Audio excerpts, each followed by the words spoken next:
Повторно гори депонијата во Буково, која представува еколошка бомба.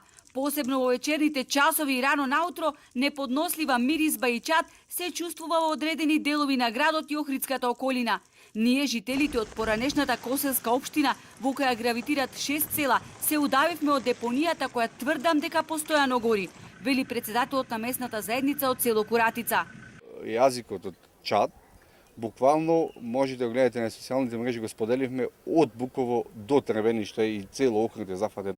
Ја го лично го повикувам градоначалникот, бидејќи кажува будно ја следи состојбата, ево ќе кажам дека не ја следи воопшто и воопшто не се ангажираат, бидејќи ние на неколку дена одиме на Буково и гледаме што се случува, дека воопшто ништо не се презема.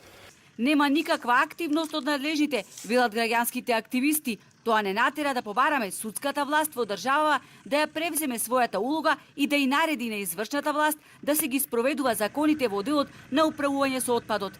Негативните последици ги чувствуваме и сега, но тие ќе стануваат се поголеми, се додека станат неподносливи, потенцираат граѓанските активисти. Имав прилика на почетокот на овој месец да посетам депонијата во Буково.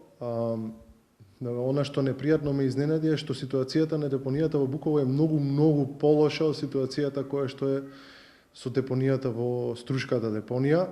Депонијата во Буково е многу поголема, многу полошо се менаџира со таа депонија во моментов и за сега првично сме во некои иницијални преговори за поведување на слична судска постапка како она што е поведена за дивата Струшка депонија. Доколку во најкосможен рок не се дислоцира дивата депонија, местното население од 10 села од Охридско-Преспанскиот регион најавуваат тужби против државните институции, јавното претпријатие Охридски комуналец и фирмата Нефик задолжена да ја одржува депонијата. Жителите пак од Куратица ќе го блокираат патот кон Буково со цел да ги спречат камионите да трупаат нови количини ѓубре. Во меѓувреме, во јавноста се шпекулира дека Буково се полни со отпад и од Кичево. Првиот човек на јавното претпријатие комуналец Љупчо Грдановски цени дека депонијата Буково некој ја потпалвал во вечерните часови, но тие немале услови да обезбедат 24 часовна чуварска служба затоа што на депонијата немало струја.